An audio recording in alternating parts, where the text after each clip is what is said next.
बलियो जरा बनाएर बसेको भ्रष्टाचारलाई चाहिँ निर्मूल गर्न चाहिँ नेपाल सरकार हाम्रो पार्टी एकदमै तत्पर रहेको छ। हामीले पहिलो वर्षलाई चाहिँ सुशासनको वर्षको रूपमा लिएछौँ।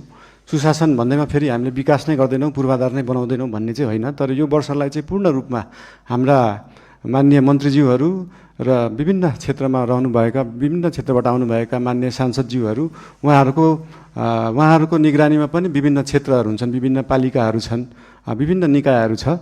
हाम्रो नेपाल सरकार र राष्ट्रिय स्वतन्त्र पार्टीले चाहिँ यो पहिलो वर्ष पूर्ण रूपमा देशलाई चाहिँ सुशासनतर्फ लाने, व्यतिथिहरूलाई हटाउने, यो भ्रष्टाचार एकदमै बलियो जरा बनाएर बसेको भ्रष्टाचारलाई चाहिँ निर्मूल गर्न चाहिँ नेपाल सरकार हाम्रो पार्टी एकदमै तत्पर रहेको छ। यो चिज विभिन्न कार्यालयहरूमा जाँदा, मालपोत कार्यालय, company registrar, blue book renew गर्दा विभिन्न ठाउँहरूमा जाँदा देख्नु पनि भएको छ होला र यसलाई नेपाल सरकारले निरन्तरता दिनेछ। धन्यवाद।